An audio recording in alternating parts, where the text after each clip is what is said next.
Good afternoon, everybody, and good evening to you, Dr. Louisa Moats. Hello, Carla. So nice to be here with you.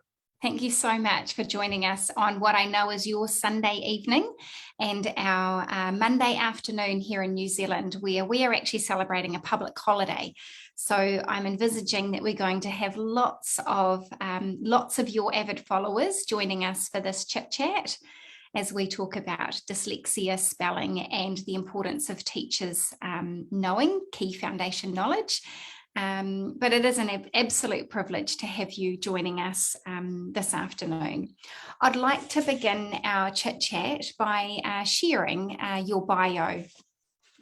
So Dr. Louisa Moats has been a teacher, psychologist, researcher, graduate school faculty member, and author of many influential scientific journal articles, books, and policy papers on the topics of reading, spelling, language, and teacher preparation.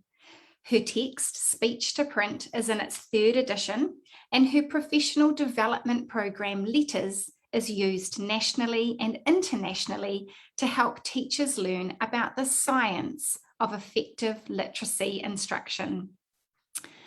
Dr. Moats awards include the prestigious Samuel T. Orton and June L. Orton Award from the International Dyslexia Association for outstanding contributions to the field, the Eminent Researcher Award from Learning Disabilities Australia, and the Benita Blackman Award from the Reading League.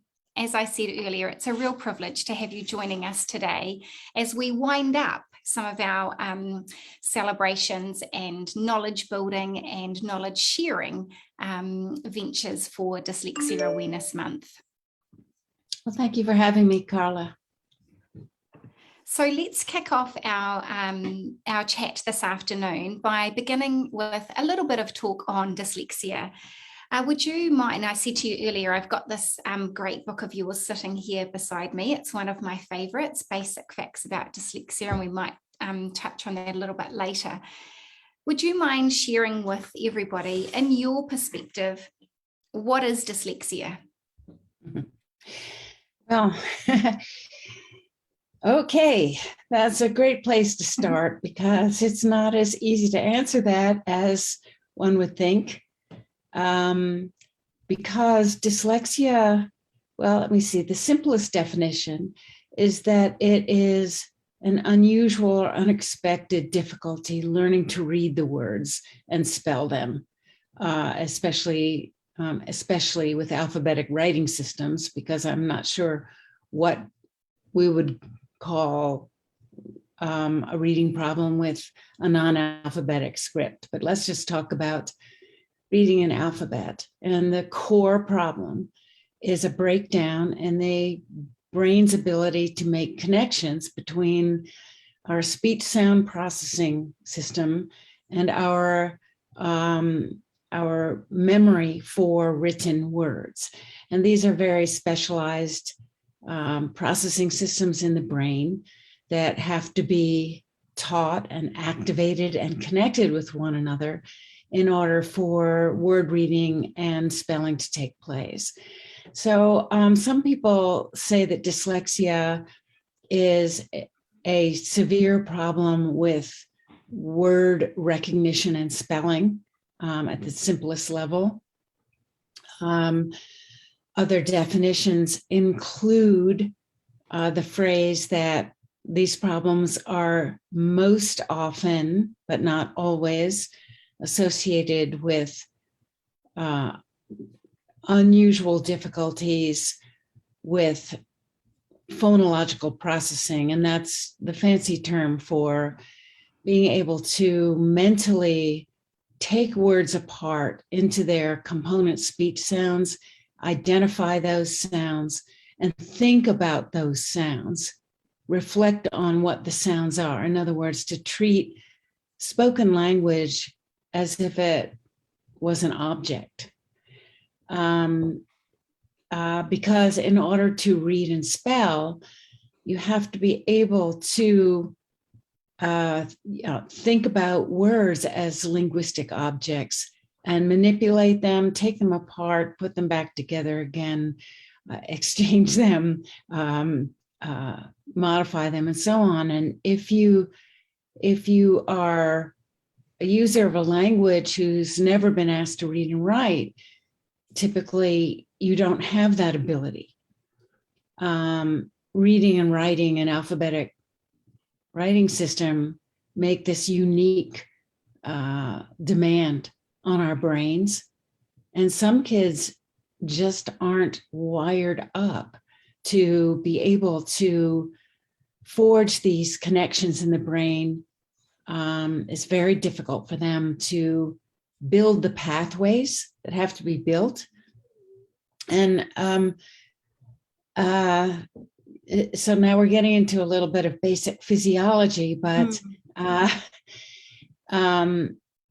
if you realize that the speech sound processing system is in the frontal lobe of the brain, and the area that becomes specialized for remembering printed words is in the back part of the brain at the base of the occipital lobe, then, just geographically, there's a big distance there. Absolutely. And yeah, and we aren't born with the white matter pathways that connect these systems, nor are we born with knowledge of what those connections are.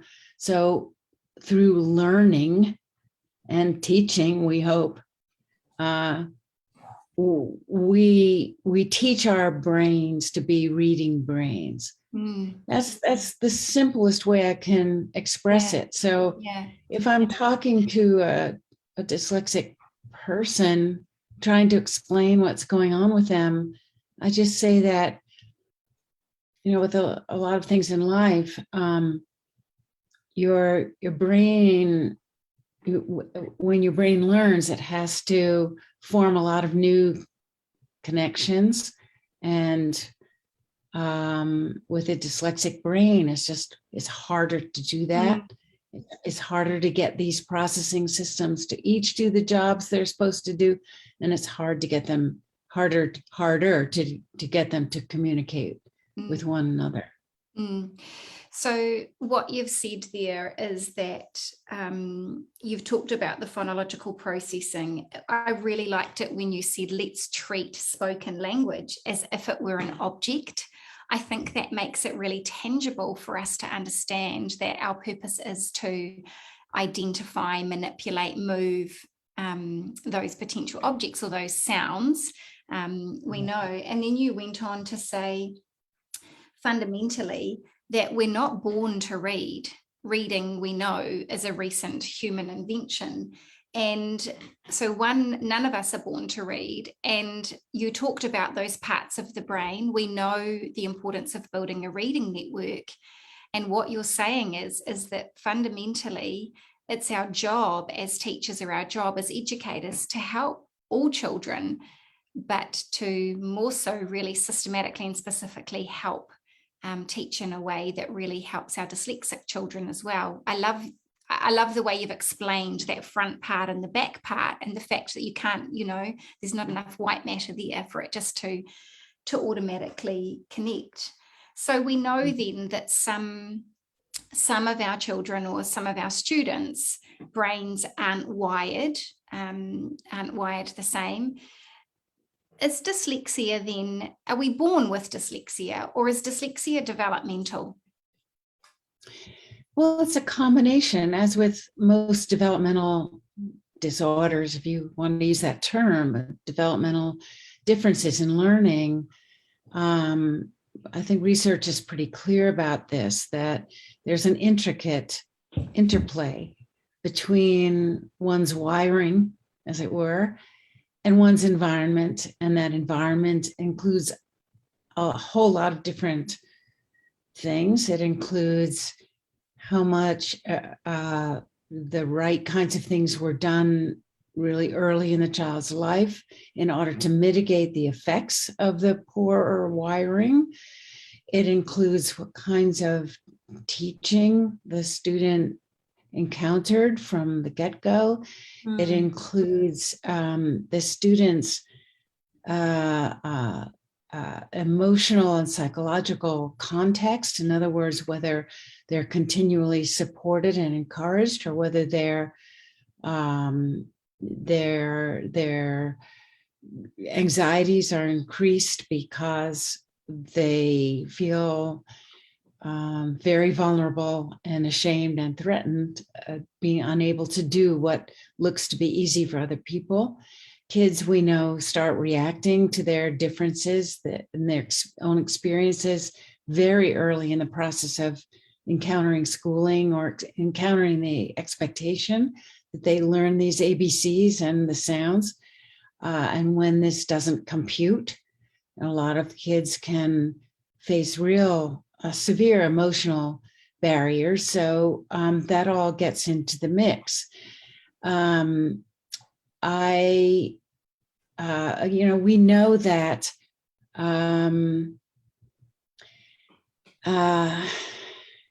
in a way, we from a diagnostician standpoint, it's hard to know how severe dyslexia is in an individual without trying to teach that individual and help them learn the strategies for attacking words and learn the content of the alphabetic writing system, because a lot of kids will respond to instruction if it's the right kind of instruction.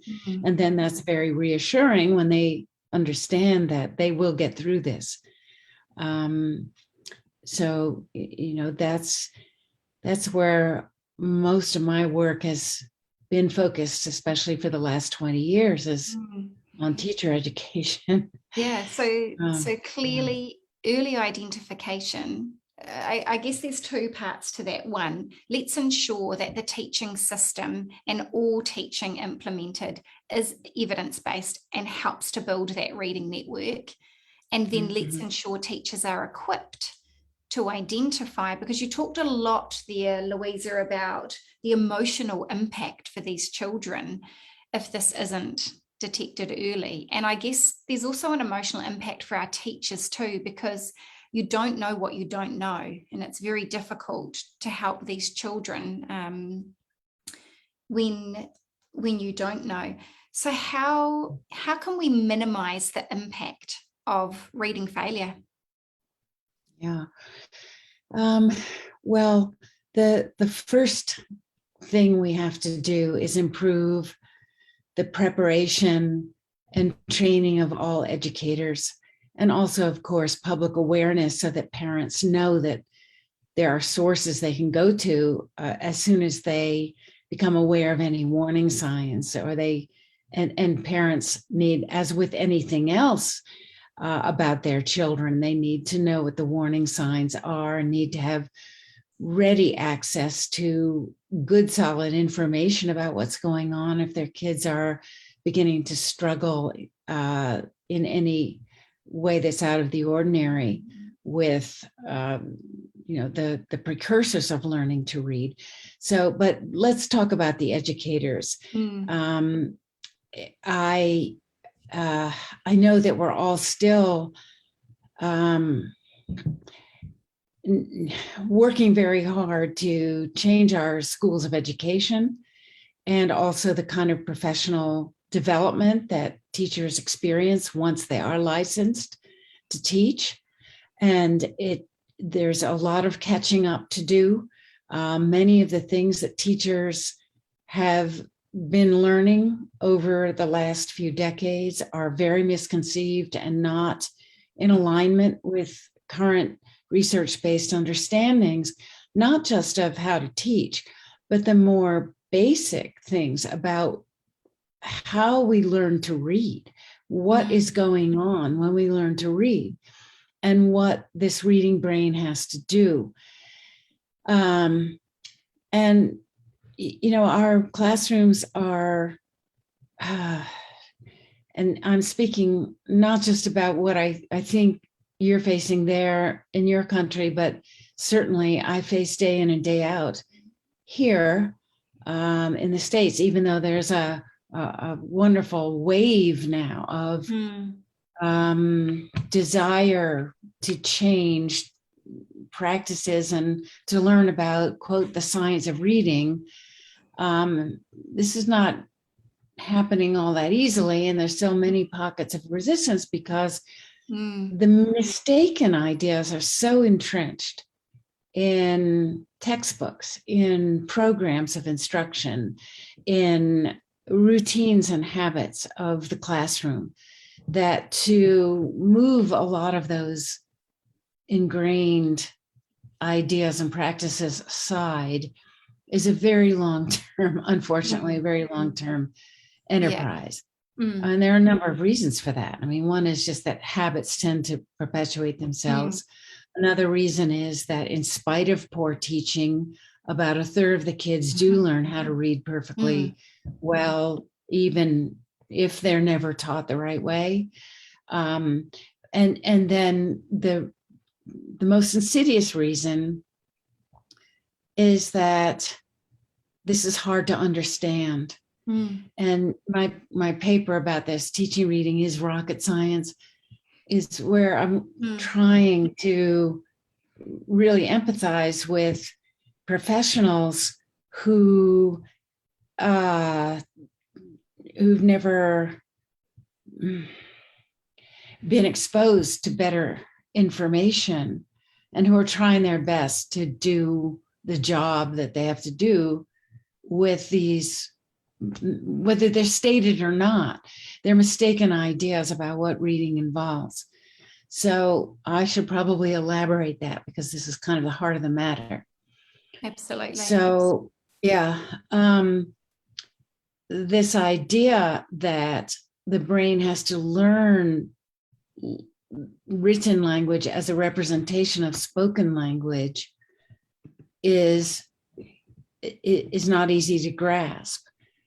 What it looks like when we watch someone read, or even when we read ourselves, what it looks like is that we're engaged in a visual imprinting process, that we just look at a word and it goes into our brains through some kind of direct, from the eyeball to the back of the brain process without it being filtered through the phonological system and the language system in the left hemisphere primarily. So it looks like a visual memorization process. It looks like a visual learning process.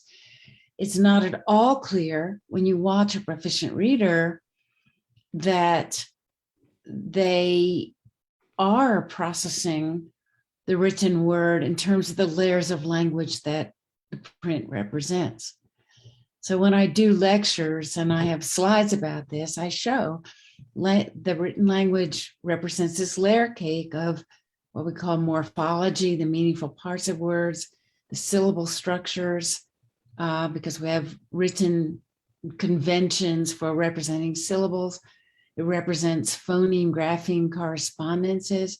It represents what we call orthographic patterns and rules and constraints that are all part of the language, the representation of language in our orthography. So the brain very quickly processes new words when we encounter them in terms of those aspects of language. What the novice has to go through that all of us have forgotten about if we already know how to read is the novice has to go through building this layer cake from the ground up. And you all have one of the most outstanding reading psychologists in the world, William Tunmer, in New Zealand, and his book with Wes Hoover that came out last year is one of the best in explaining this hierarchy of language learning that goes on in order for reading to take place. So all of this is entirely invisible.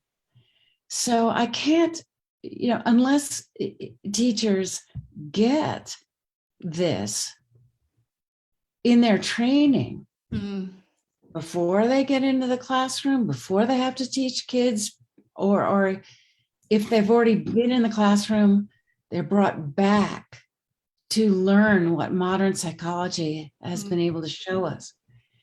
They're going to persist with these practices. And let me be really clear here about what they are. Yeah. They are things like hundreds of flashcards shown at kids, regardless of whether the words have any patterns in them.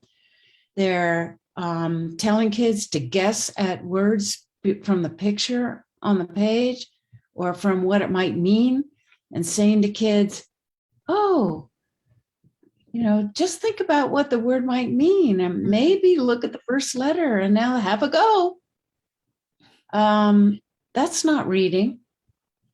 And yet, the materials that teachers are given, and it's been the same here, they have repetitive language so the kids learn to memorize the words, or if the first 4 words in every sentence are the same, well, the kids can recite that. But you take those words out of the context and they can't read them because they haven't learned how the decoding system works. And it's more than phonics. And let me emphasize that. When I talk about structured language, phonics is one layer of that layer cake. And it's probably, the essential building block, but you have to get into more of the layers of language to become a reader. Yeah, that's, you have very, very succinctly packaged that entire piece about how we can ensure that we minimize the impact. And I want to just summarize what you've said. So if we have parents listening, or we have teachers listening, or we have school leaders listening, I believe that these 4 points will potentially summarize what you've just said. Number 1, we all need to know what the warning signs of reading challenge look like. Number 2, teachers need to understand how the brain learns to read. So we really need to ensure that the professional learning our teachers are embarking on, the professional reading that they're doing on, embarking on, any sort of thing that they're associating themselves with is really, really about, dare I say, challenging existing beliefs and existing practices that might have been occurring for a very long period of time. That's difficult. It's really, really difficult to change our belief system, but it's crucial. Number 3 was, does the teaching practice align with what the research and evidence tells us, like you've just talked about how the brain learns to read, the fact that it's not a visual memorization process. There are actually connections that need to be built and established and practiced, and lots of opportunity for repetition. And I think just as important as that question around, does the teaching align, was that last piece that you talked about with the flashcards and thinking, that sort of sight memorization practice, is we need to also know the parts of our practice that don't align with this structured literacy approach. And then you finished with that crucial piece of that building block, which has sadly been misunderstood by so many as being phonics in isolation, but that of alphabetic principle. Could we now go to that place of, why is spelling so crucial? As I said to you before we came onto this live chit chat, you are always on my shoulder, and I will always be saying, as Dr. Louisa Moats would say, what is more telling about your child's ability with reading will in fact show up in their spelling. Why is that? Well, Carla, first of all, you're very good at summarizing what I'm trying to say. Thank you. Really good at it. Okay, spelling. Spelling has been my first love as a researcher and as a teacher of teachers, because you can tell so much from looking at what a child is doing if you have the right lens to look at it. So you have to know what there is to see. And sometimes the analogy I use is for people who are just learning how to look at great art. Because I was one of those students in college. I had no idea. When I took a class that taught me to look for, 8 different features of any piece of art, all of a sudden I had an eye and I could appreciate, well, why is this a great painting? Oh, I see shadow, depth, form, composition, perspective, etc. I had no vocabulary for that. So with looking at spelling, you have to have the vocabulary of phoneme awareness. Is the student representing the speech sounds in some logical way? What does the student know about graphemes, the way we represent those phonemes in standard English spelling? What does the student process about the meaningful parts of words? What is the student at all aware of the grammatical role of this word in the sentence that they're writing, when it comes to adding suffixes and things like that? So spelling is extremely diagnostic of, if you know what to look for, you can tell what the student thinks is in any given word in terms of its sounds, its structure, and the letter patterns that are required to write it. And the reason that spelling is so difficult, so even more difficult, and I will say this to all, especially parents and teachers here, you will see that if the instruction is well designed, many dyslexic students will make significantly more progress in reading when you look at test scores than they will make in spelling. And it is not uncommon at all for students with more severe forms of dyslexia to have a huge gap. I mean, eventually they can learn to read satisfactorily, albeit slowly, and with some supports, and spelling can remain a terrible obstacle, and technology can be very helpful with that. So why is that the case? It's because in that visual word form area in the back of the left hemisphere, in order to spell a word, we have to remember every single darn letter in the word. Whereas to recognize a word in print, we can have what's called a partial memory for the word. A lot of the letters in our word bank, but maybe not all of them, but enough for recognition, enough to make a match between the spoken word we have in our vocabulary and what it looks like in print. So to spell, you have to know, every darn letter, and then you have to also recognize how that word is being used in a sentence. The example I use is the word past. So there's the verb with the ed ending on it, which is in one slot in the sentence, but there's the noun when we talk about the past, P-A-S-T, that's another slot in the sentence. So you also have to be relating the written form of the word to how it's being used in any context. And all of this just is it's language processing overload. There is so much for the brain to pin down about what is in each word that it is just, the whole system is easily overwhelmed. And so what do we try to do? It's the timing of this is good because I spent the rest of the day working on a spelling program that I'm rewriting. And every single thing requires consideration. How much can the students learn? How much practice do they need? Will they ever get the rule for adding a suffix with a vowel to a word that ends in silent E? Will they ever get the doubling rule? So we practice over and over again, but I'm also aware as I'm doing this and trying to be clever and make it appealing, it may never take. Mm. It just might not take. Mm. And so the other aspect of this is, if you're a parent or a teacher, please be forgiving and understanding and empathetic. Mm. And if you have a spelling requirement for a certain percent of accuracy or something,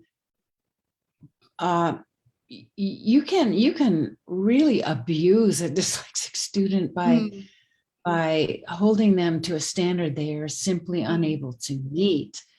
I mean, I remember working on homophones with a hapless sixth year student.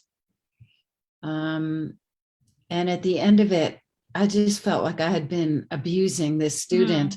He was never going to get there, and there, 2 and 2, whatever. And so we moved to adaptations like, don't ever put something out for publishing, for someone to read without proofreading. And the proofreading, you just have to have it. You have to get in the habit of having a proofreader who is not dyslexic. The computer can be helpful, but it's not a total solution, especially for homophones. So I find the one with my son Louisa is the I-R-E-R-U-R. He just can't. Yeah.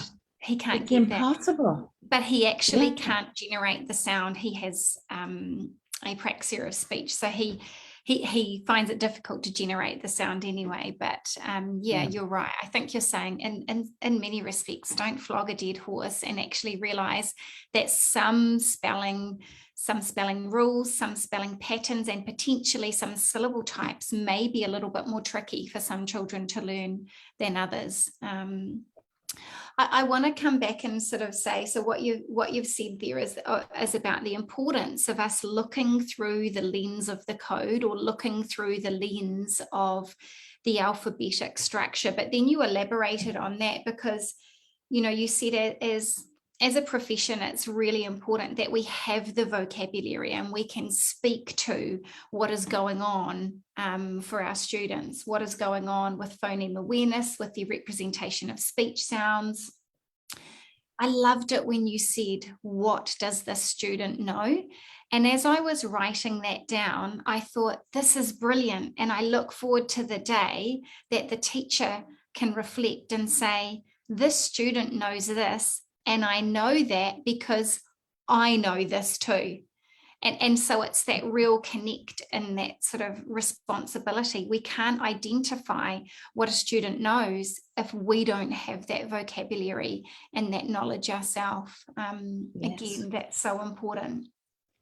And then what's going on in terms of the grammatical structure.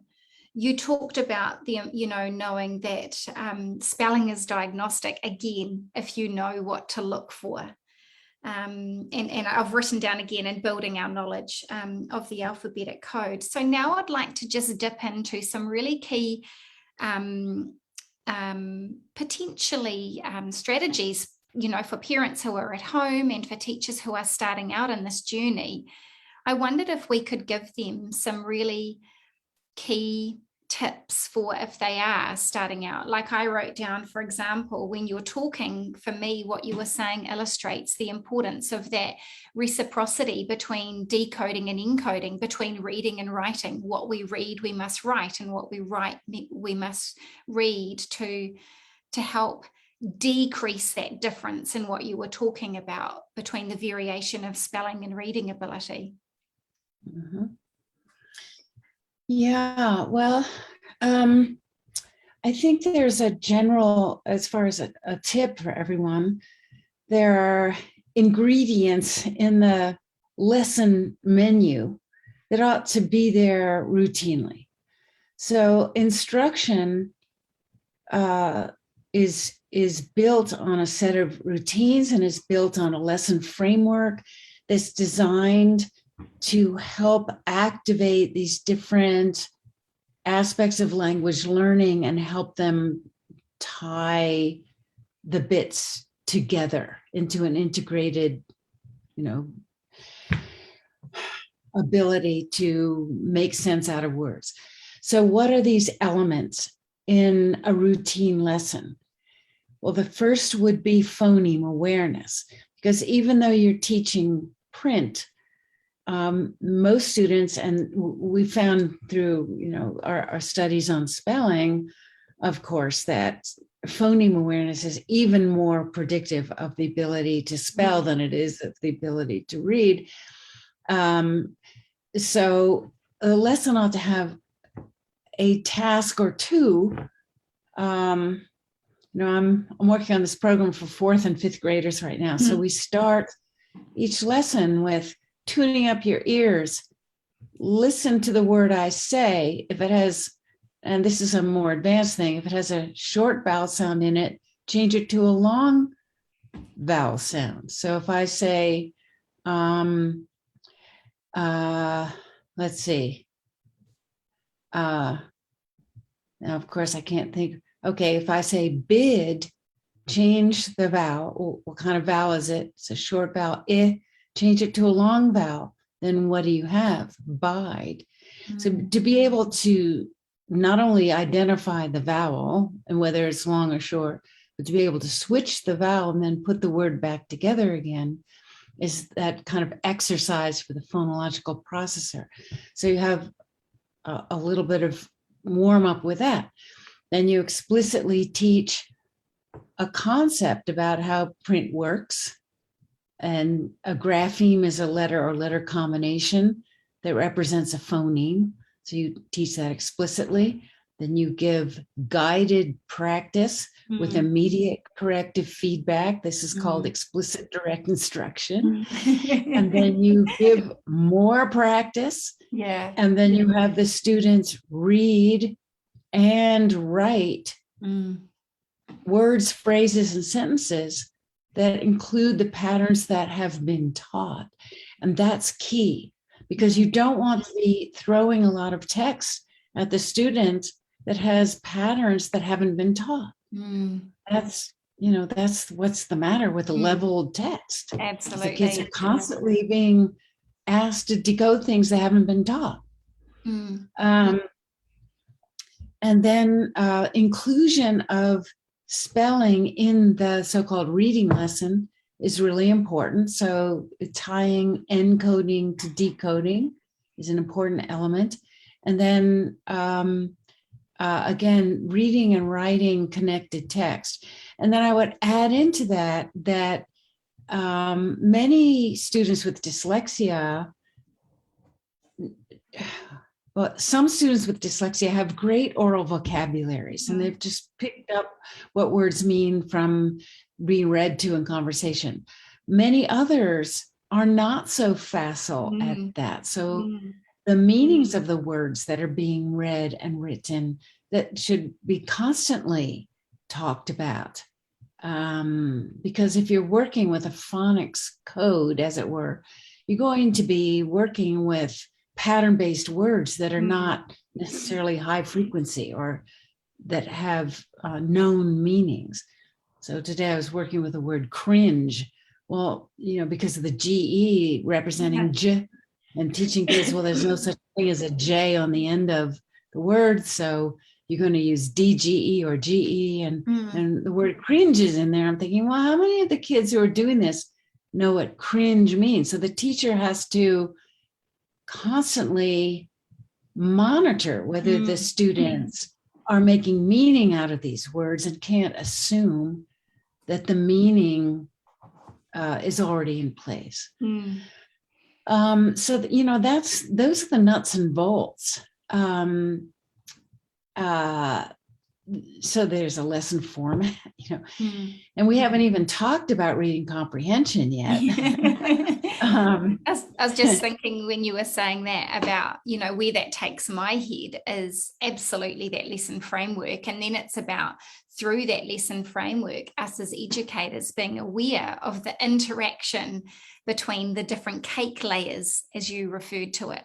So what you've done is you've come in, you're actually coming up those cake layers, right? You started at phonemic awareness. You talked about introducing the concept potentially through alphabetic principle. We have, potentially building fluency at word, phrase, sentence, and then, leading into connected text, and then building vocabulary all the way through that, and teachers being aware of the vocabulary and the opportunity to extend that through that lesson format, and then of course into comprehension, and we're seeing that. I'm super excited to say that, in New Zealand, what you've just explained is what we are beginning to see more and more in classrooms, and tier 1 classrooms and mainstream classrooms, and then concentrated levels of that in intervention in our schools. It's really exciting.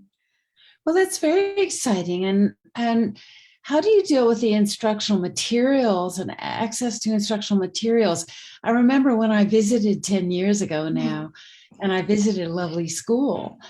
The school proudly showed me the library of little level books that they've been using since the 1970s. Yeah. And I was told that there was no publishing industry in the country. I thought, well, that's a problem, because teachers need something to work with. And it's not really fair to ask teachers to reinvent something as intricate as a scope and sequence and a progression of cumulative lessons. It takes real expertise to do that. Absolutely. So we have, that is a piece of work that our team have built, the ideal approach, which is being implemented across New Zealand, which houses some professional learning, some diagnostic tools, a scope and sequence, and then goes into the lesson materials that you were talking about, and some decodable text. And we also have my colleague Liz Kane, who is she's brought in Little Learners Love Literacy into New Zealand too, which has been amazing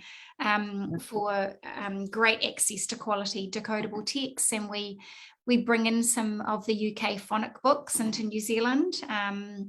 We do now have a publisher, Sunshine, who publish decodable texts in New Zealand. So, what you can observe is that over that period of time, since you did visit 10 years ago, there has been that increase in accessibility for teachers. And what we're experiencing now is definitely a groundswell, or a tidal wave of teacher interest and school leader interest in this area, because I might have historically said, sadly, education was consensus-based, but right now, education being consensus-based is a great thing in terms of teachers talk to one another, and teachers who are having success in structured literacy are talking to other teachers.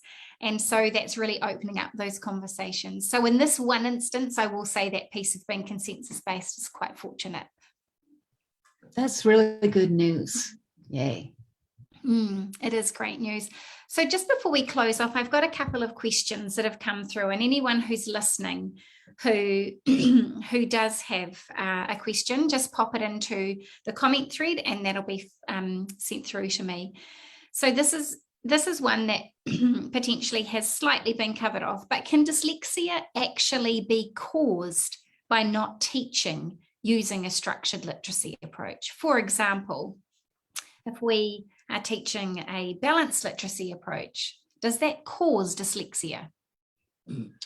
Well, I would just say it causes reading failure. Whether it's proper to use the term dyslexia for a reading problem that's a result of inappropriate teaching, I don't know where I come down on that, but I would call it dyspedagogia is what we call it. And usually those students will respond to instruction, but they're all, it's sad because they're already behind and they've lost a lot of ground in terms of reading experience.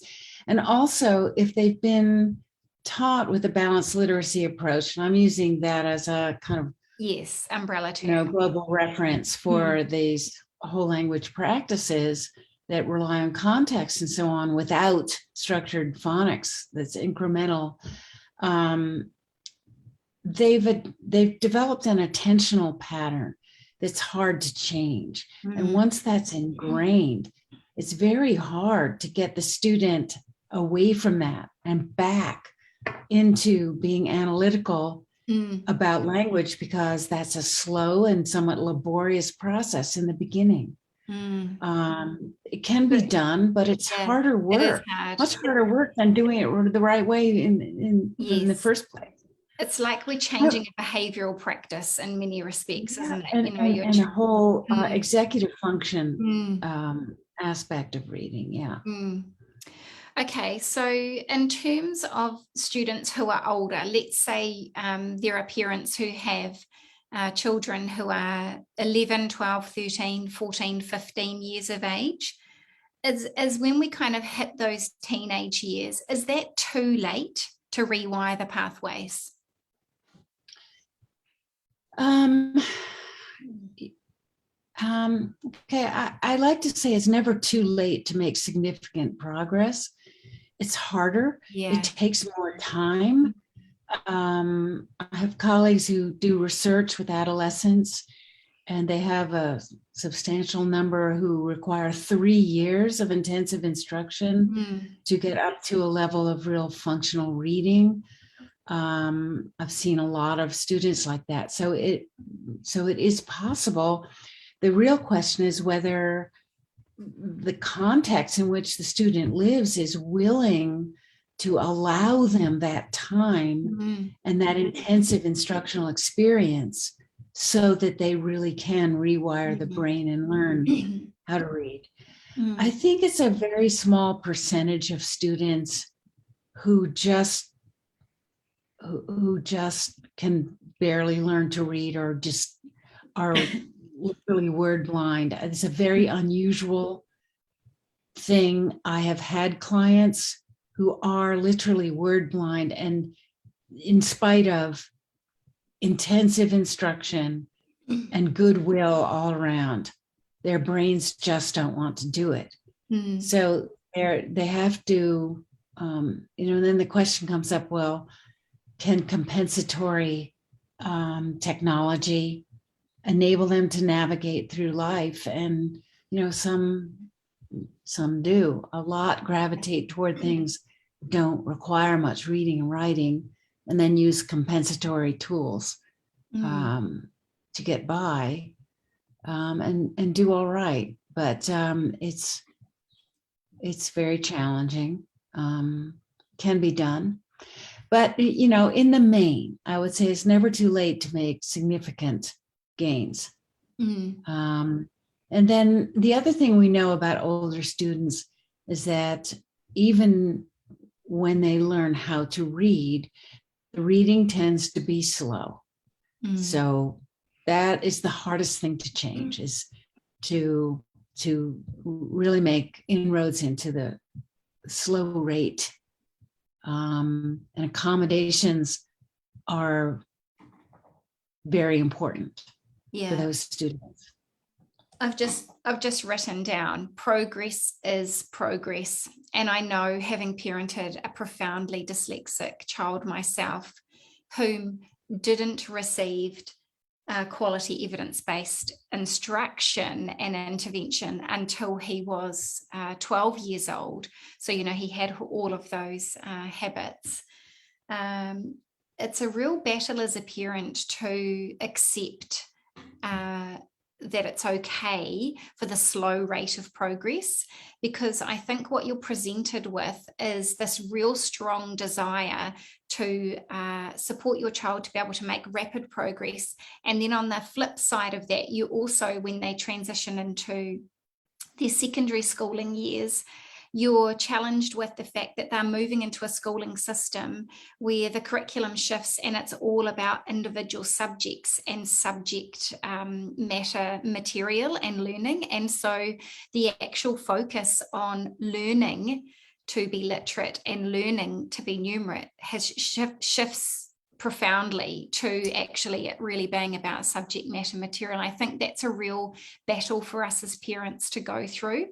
So we can't change that if our children are in that age range when we discover dyslexia. I think what we can do is we can be more mindful of that shift that I was just saying, and the key differences between the two approaches to learning at school. It's a real battle for parents, I think, through those teenage years. And I just wanted to acknowledge that.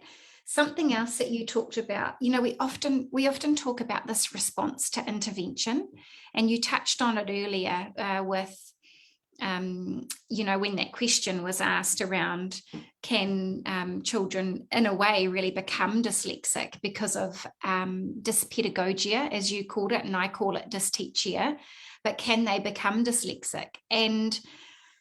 And then we have that whole notion of we don't really know until a child has responded to the intervention. We can't really potentially diagnose. I'd love to see a shift away from us talking about a response to intervention to a response to evidence-based instruction, because intervention here in New Zealand is the end point. It's the tier 3. But actually what we're wanting is we actually want evidence-based instruction across the board. We don't want this practice to be seen as having to be something that you get if you don't get it. If you don't catch reading, you then go and get this approach.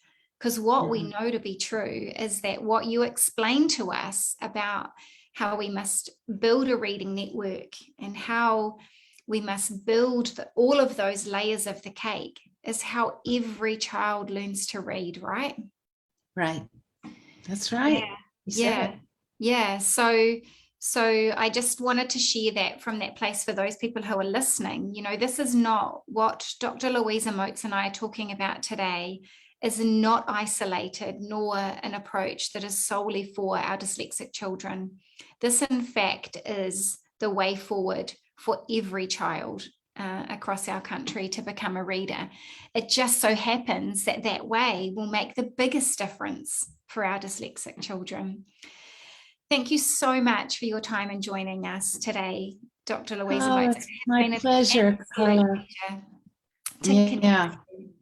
As we really truly wind up our chat, because I could honestly sit here and talk to you all day, but you need to go and have your dinner shortly, I'm sure, because it must be getting late there for you. What is your one message for parents and educators who are listening to this chat, who have dyslexic children and are battling and are grateful for the awareness that is raised? What is your one message for them as we close off this afternoon? Well, for teachers, I would say, please step forward and learn what we're talking about and learn the methods of structured literacy. And you'll find that almost all of your students are going to learn to read. For the parents, I would say two things. One is that advocacy pays off. Speaking up, advocating for your students is really important in stirring change. That has been the reason for a sea change of awareness and practices in the United States. And I would say also that I've been around long enough and had enough dyslexic people and students in my life to see that on the whole, the outcomes are generally very good, and that the worst part of a dyslexic person's life is having to get through school. And most people find a niche in life where their talents can be brought to the fore and they can be happy, functioning individuals as much as anybody else. So while you may tear your hair out during the school years, the long-term outcomes can be fine. And, you can say, these school years are the hardest, but the support and belief that the student is going to make their way in the world in spite of this is very important to convey, because it is true. Absolutely. Thank you so much. Thank you to everyone who's joined us today to raise awareness, to build your knowledge, or to just stop and learn more about the importance of us working together to build a literate society. This chit chat with Dr. Louisa Moats concludes our chit chats that we've held over the series of chit chats for Dyslexia Awareness Month. I want to have a big shout out again to Dr. Louisa Moats, to Bill Hansbury, and also to the parents who have joined us for this series of chit chats. All of these will be uploaded to our webpage for those of you to share going forward in a bid to raise awareness for parents, for teachers, and for school leaders, and of course for those students that we support in this work. I'm looking forward to my next chit chat in November, which is going to be with one of New Zealand's very own, Betsy Sewell, who works incredibly hard to support older struggling readers. And then the final chit chat for the year will be with a group of school-based intervention specialists using the ideal approach to structured literacy, who will share the difference that they're making in their schools. Have a fantastic rest of your afternoon, everybody. And again, Dr. Louisa Moats, thank you so much for joining us for this chit chat. Thank you, Carla.